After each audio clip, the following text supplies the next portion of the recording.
Hello everybody, this is David. Welcome back to my channel. Well, this video is the next in our series, The Christian Ethic in the 21st Century, and we're currently looking at the Christian view of pleasure. And in the last video we looked at the positive aspects of pleasure, what it should be. In this video I want to begin to look at three aspects of modern life which are a bit concerning. There's three things that are built into modern society which does concern us, not only as Christians, but generally speaking are quite concerning in society. There's three things that go on in society which I want to talk about now, and I want to look at some principles regarding them. Firstly, there is gambling. Now, there has never been an age in history which did not gamble, for gambling seems to be a human instinct. Now, in this video I don't actually want to talk about the figures.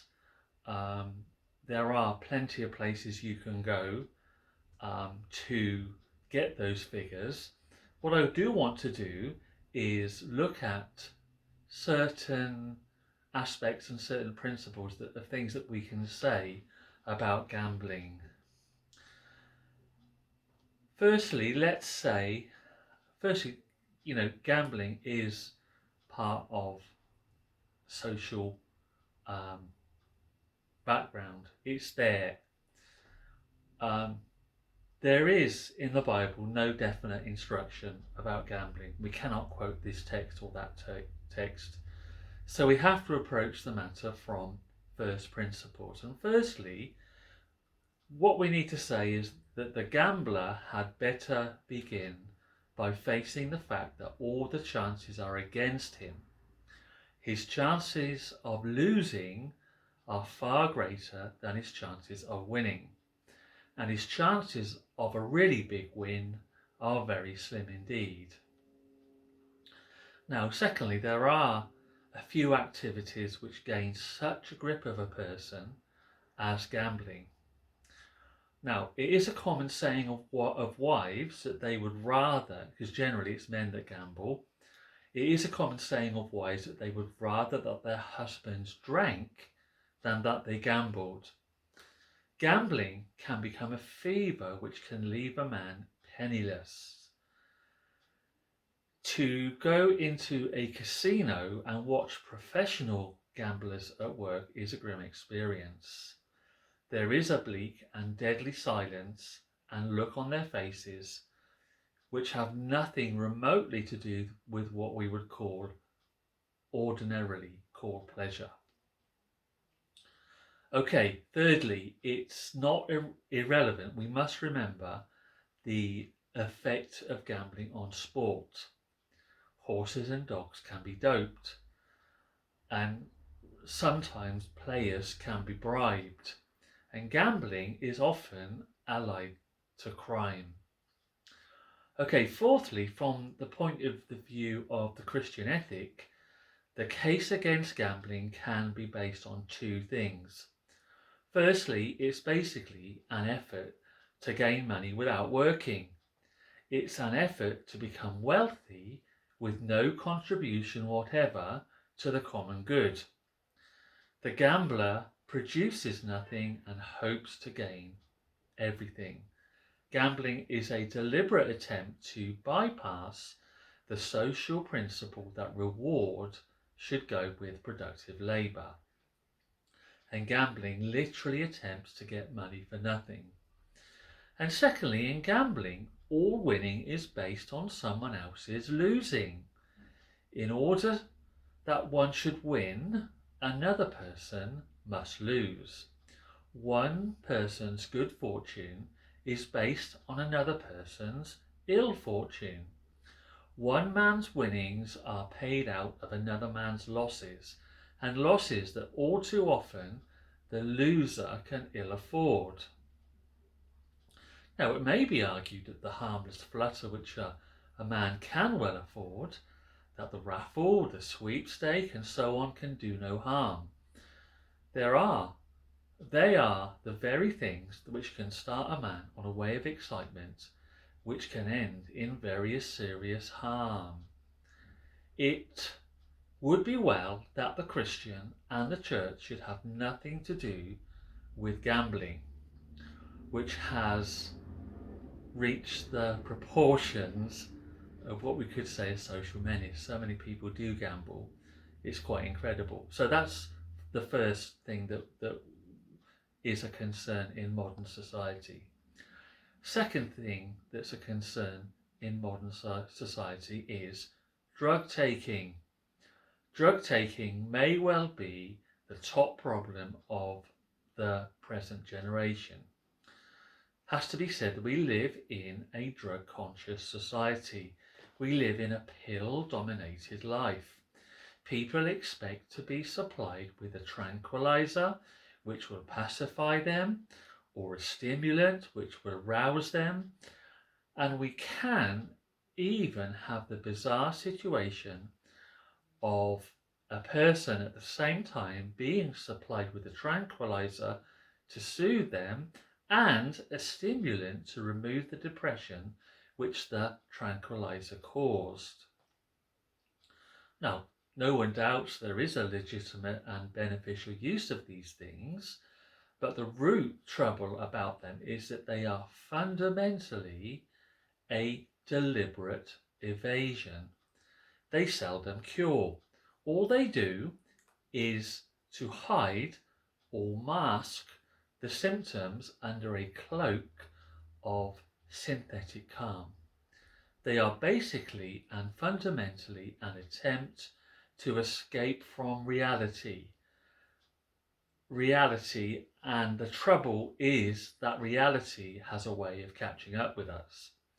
No drug on earth can permanently tranquilize a person into peace or stimulate them into action. The action of drugs is always temporary. They essentially leave the person unchanged, and that's where the problem is. They are an attempt to solve a problem by running away from it. Now, serious as that problem is, pills and all of that, it is much less serious than the problem of the dangerous drugs. The trouble about these drugs is that they do provide an experience which can be in itself a thrill in the initial stages.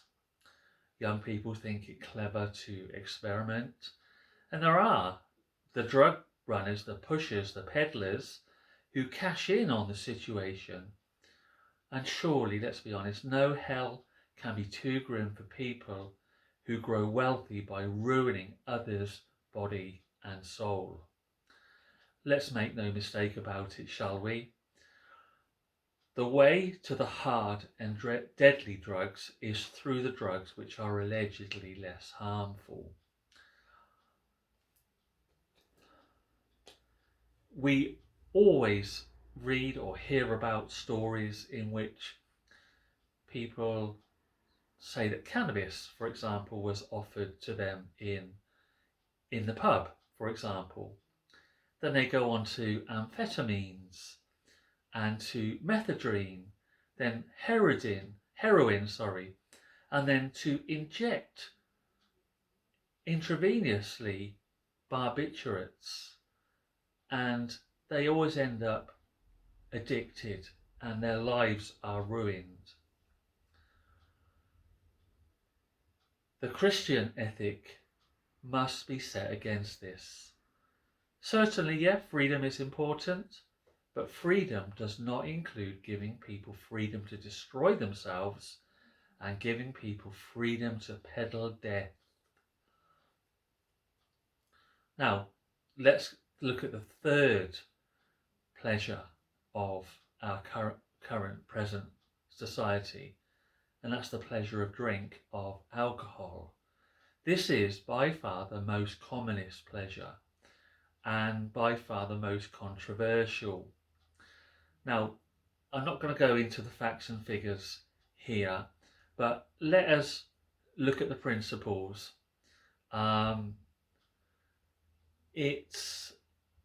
Let's look at the scriptural evidence, and we'll begin in the Old Testament. Firstly, for the Old Testament people who lived in the Old Testament times, the staple articles of diet were corn and wine and oil. Now, to talk of corn and wine and oil was for them what talking about bread and butter is for us. The question of abstinence from wine did not arise. In the time of famine, even the children called to their mothers, "Where is the bread and wine?" as we read in the book of Lamentations chapter 2 verse 12. Whenever the people of Israel wanted to talk about their basic food, it was bread and wine of which they spoke, as we read in, for example, Genesis 27 verse 37, 1 Samuel chapter 16 verse 20, 2 Samuel chapter 16 verse 1, and so many other places too. So we need to remember that they drank wine in the proportion of 2 parts of wine to 3 parts of water. So secondly, it was a sign of the punishment of God when the bread and the wine failed. This is what happens when the nation disobeys God and goes its own way, as we read in the book of Deuteronomy chapter 28 verse 39, in the book of Isaiah 16 verse 10 and chapter 24 verse 9. In the day of punishment, when joy is in its twilight and gladness is banished, there is an outcry in the streets for lack of wine, as we read in the book of Isaiah chapter 24 verses 7 and 11. In the blessed days, the invitation is to come and buy milk and wine, as we read in Isaiah chapter 55 verse 1. It is God who gives the corn, the wine and the oil, and it is God who can withhold them, as we read in the book of Deuteronomy chapter 28 verse 51, and the book of Hosea chapter 2 verse 9, and the book of Haggai chapter 1 verse 11. Now thirdly, the tragedy is when a man labours and then is never allowed to enjoy his wine and oil, as we read in the book of Hosea chapter 9 verse 2 and Joel chapter 1 verse 10.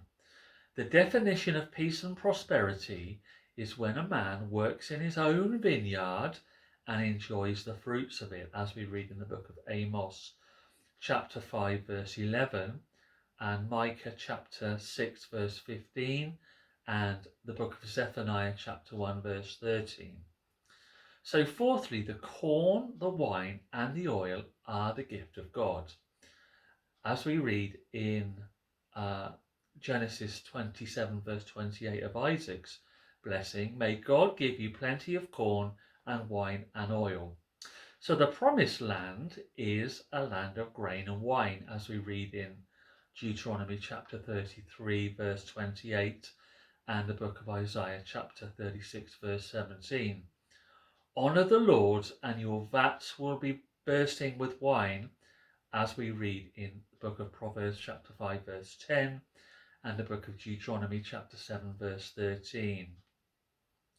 Now it is the fault of Israel that she does not see that it is God who gives the corn, the wine and the oil, as we read in the book of Isaiah chapter 65 verse 8. So there is no doubt that in the Old Testament the corn, the wine and the oil are the gifts of God. Certainly they may be sinfully misused, certainly they have their dangers, but they are freely to be enjoyed. Now there is another side of the picture, in that drunkenness was to blame for the shame of Noah, as we read in the book of Genesis chapter 9 verse 21 to 24. It was to blame for the incest of Lot, as we read in the book of Genesis chapter 19 verses 20 to 38. It played its part in the murder of Uriah and in the book of 2 Samuel chapter 11 verse 13, and of Ammon, as we read in the book of 2 Samuel chapter 13 verses 23 to 29. Now it was a law for the priests, do not drink wine or strong drink when you go into the tent of meeting, as we read in the book of Leviticus chapter 10 verse 9 and the book of Ezekiel chapter 44 verse 21. The rebellious son who is a glutton and a drunkard is guilty of a sin punishable by death, as we read in the book of Deuteronomy chapter 21 verse 20. And part of the Nazirite vow was temporary abstinence from wine, as we read in the book of Numbers chapter 6 verse 3 and the book of Amos chapter 2 verse 12. And Jeremiah tells of the Rechabites who were under a permanent vow of abstinence, as we read in the book of Jeremiah chapter 35. Now, it's exactly this double view which presents us with our problem. Because, firstly, there are many passages in the Old Testament where the excellence of wine is praised and its use commended. It was a regular part of the equipment of the temple, although not for the priests on duty, as we read in book of 1 Chronicles chapter 9 verse 29. It was part of the first fruits to which the Levites were entitled, as we read in Deuteronomy chapter 18 verse 4. It was part of the tithes which were to be eaten before the Lord, as we read in the book of Deuteronomy chapter 14, 22 to 27. Wine or strong drink, or whatever your appetite craves, you shall eat before the Lord and rejoice. Wine was a regular part of the daily sacrifice, as we read in the book of Exodus 29 verse 40. Wine was a standard part of the sacrificial system, as we read in the book of Numbers chapter 15 verses 5 to 10 and chapter 28 verses 7 to 14. Now, wine is the symbol of that which is best and most joyous. Only love is better than wine, as we read in Song of Songs in many, many places. Wine is part of wisdom's feast, as we read in the book of Proverbs chapter 9. And wine cheers gods and men, as we read in the book of Judges. God gave it to gladden the heart of man, as we read in Psalm 104 verse 15. And it is to be given to those who faint in the wilderness, as we read in the book of 2 Samuel chapter 16 verse 2. Wine in plenty was to be a picture of the golden age to come.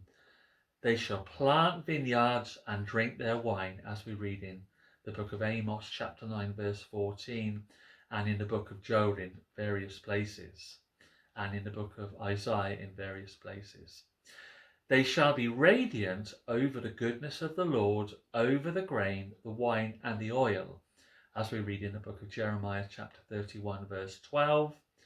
Go your way, says the preacher.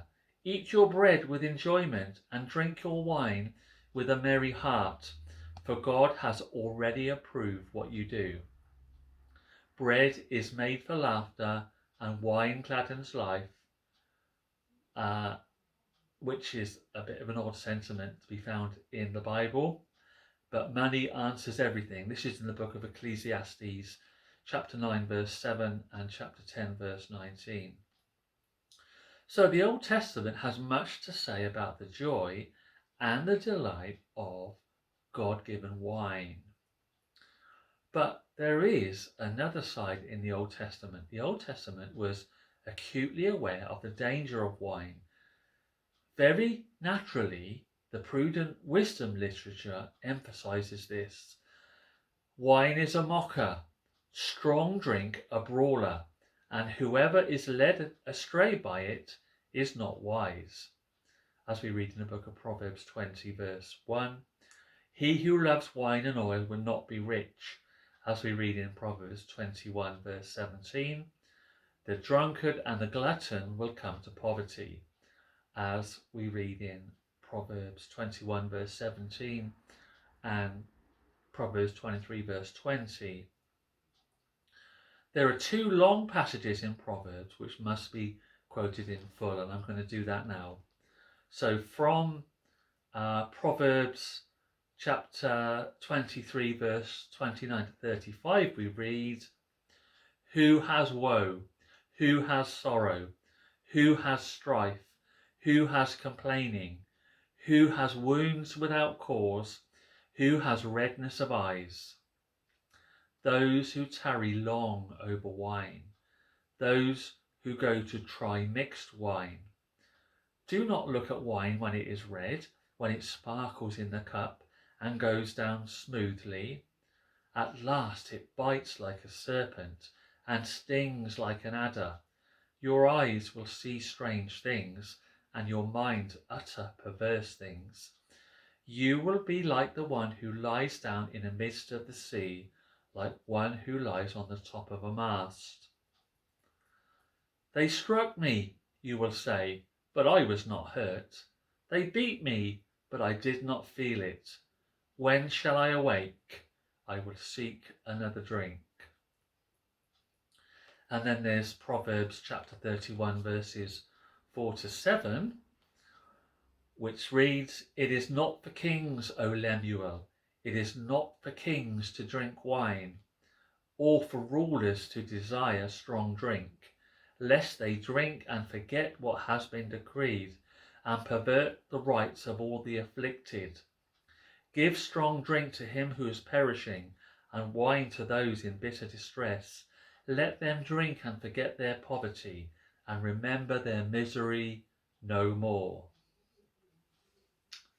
So it's only to be expected that the prophets, with their strong ethical views, would be very much aware of the dangers of wine.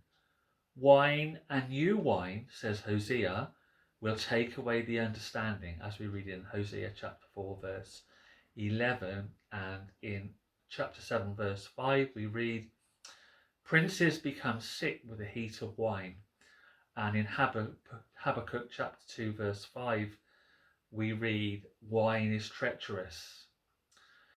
To the sin of drunkenness the prophets are merciless, as we read in Isaiah 28 verse 1, "Woe to the proud crown of the drunkards of Ephraim."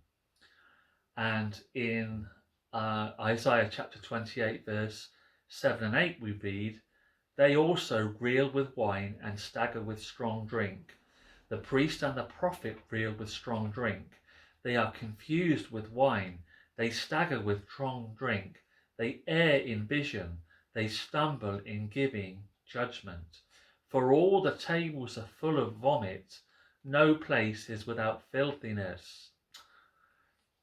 And in Isaiah chapter 5 verse 11 we read, "Woe to them who rise early in the morning, that they may run after strong drink, who tarry late in the evening till wine inflames them."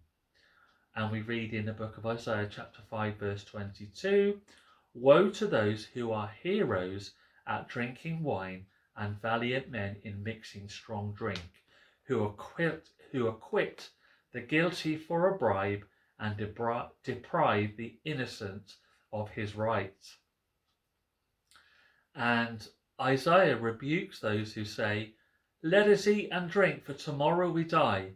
Come, let us get wine. Let us fill ourselves with strong drink, for tomorrow will be like today, great beyond measure." And that's Isaiah chapter 22 verse 13 and chapter 56 verse 12. So there is then that's what we've looked at, the Old Testament evidence. To put it briefly, the Old Testament looks on wine as one of the good gifts of God. It nowhere demands total abstinence from it. But there is no book which is more intensely aware of its dangers and which more unsparingly condemns its misuse. Let's look now at what the New Testament says. We do have the same general attitude in the New Testament as the Old Testament.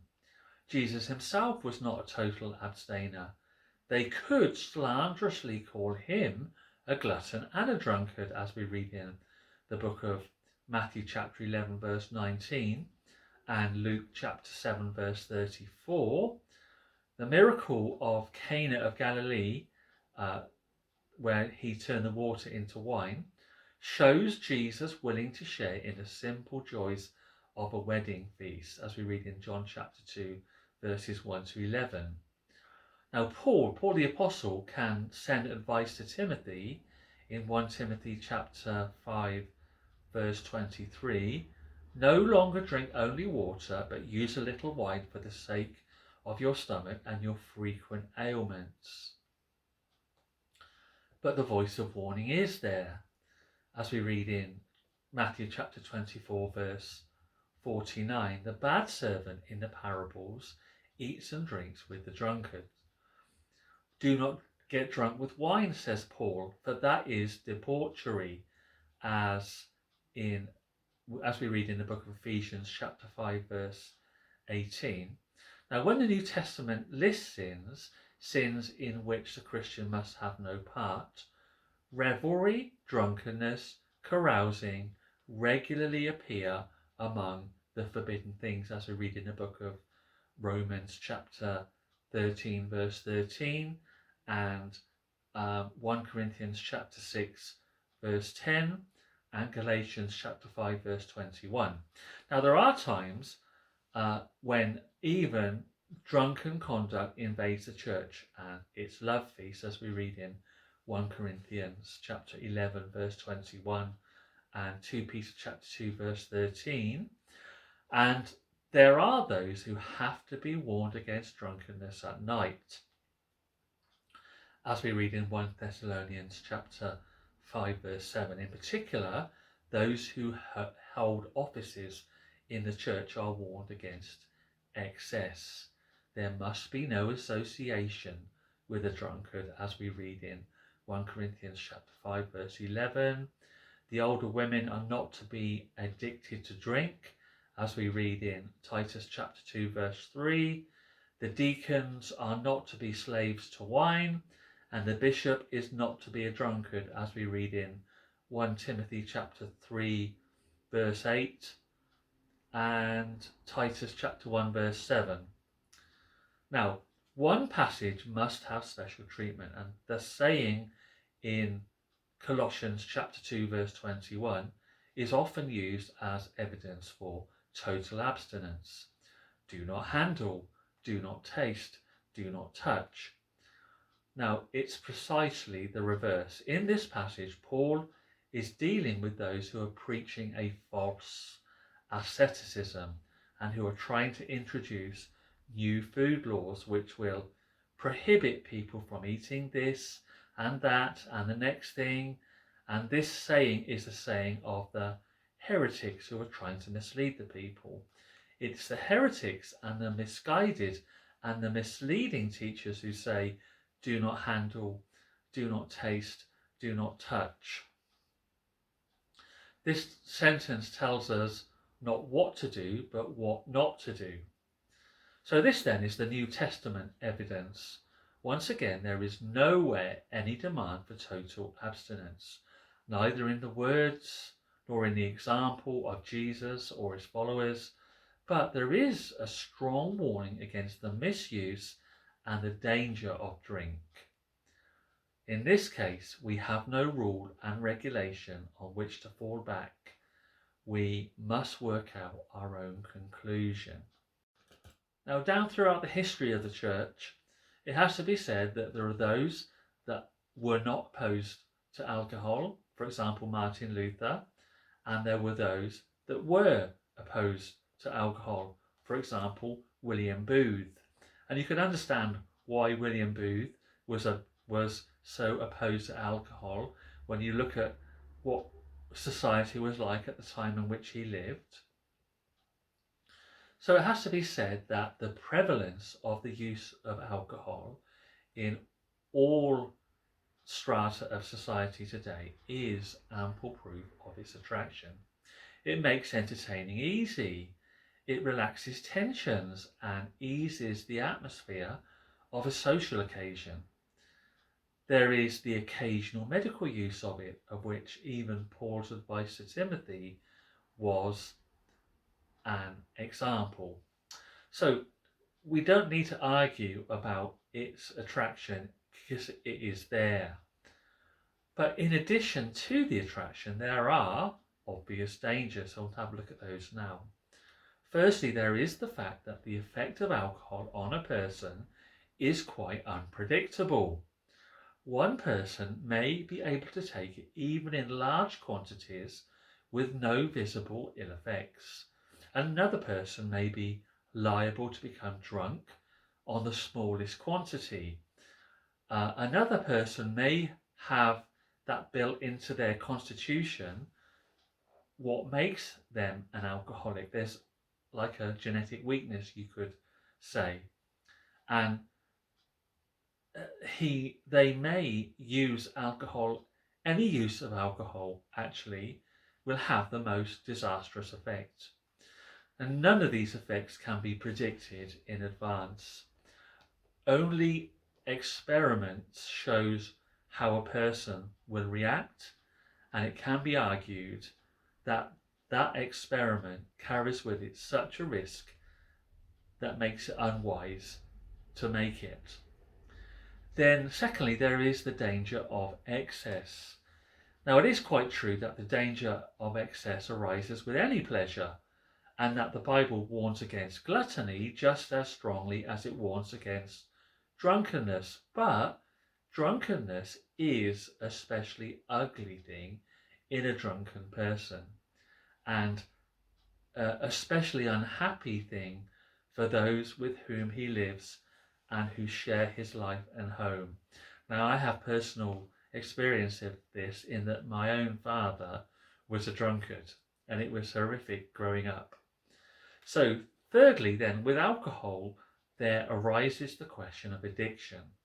One of the characteristics of alcohol is that as time goes on, it requires an ever-increasing amount of it to produce the same effect. What in the beginning was a pleasure becomes in the end an overmastering desire. The habit is formed, and the habit is desperately hard to break. So a person will do well to think whether it is wise to begin something to which they may well end up becoming a slave to. Then, fourthly, there's the matter of expense. Drinking these days is one of the most expensive pleasures, and a person may well find themselves spending money on a luxury which may have been better kept or should have been better kept for the necessities of life. So then there are the general effects of alcohol. It can impair a person's efficiency and dull their brain. It can slow down their reflexes and reactions, which is why the law is so stern to those who drive a motor vehicle under its influence. It can slur a person's speech, but it has one effect which is more serious in its own way than any of the others. So alcohol does not only relax tensions, it also relaxes a person's self-control and renders them liable to do and say things which in their sober senses they would not do or say. Now, in particular, it loosens a person's moral control, and sexual immorality and alcohol very often go hand in hand. Now, alcohol, especially if it is used to excess, can make a person behave in ways in which they would not ordinarily behave. So there is therefore in alcohol an inbuilt danger. Now, all this is true, but this does not settle the matter. All that has been said could be said of almost any pleasure that's got out of control. There are many drugs which are at one and the same time dangerous. They're dangerous drugs and useful drugs. There are many habits in which are useful in moderation but harmful in excess. If the man or the person who takes alcohol risks danger to his stomach and to their liver, The person who smokes risks danger to their lungs, and the person who consistently eats too much and moves too little risks the stomach ulcer and the thrombosis. And the physical danger argument is not a good argument, for a person might answer quite simply that they are aware of the danger and that they choose to face it. So in the last analysis, the only argument against the misuse of alcohol is the argument from responsibility to our fellow man. We have the tension here between freedom and responsibility. Now, the Apostle Paul is quite clear that no man has any right to lay down what any other man may eat or drink, as we read in the book of Colossians chapter 2 verse 21. Now, the classic passage is in Romans chapter 14 verses 1 to 8, where Paul refuses to arbitrate between those who hold different ideas of what it is right to do. Now, if a person holds that what they do is as far as they are concerned right in the sight of God, then no one can criticize. On the other hand, there is the responsibility never to cause a brother or a sister to stumble or fall by what we eat or drink, as we read in the book of 1 Corinthians chapter 8 verse 13 and in the book of Romans chapter 14 verse 20 to 21.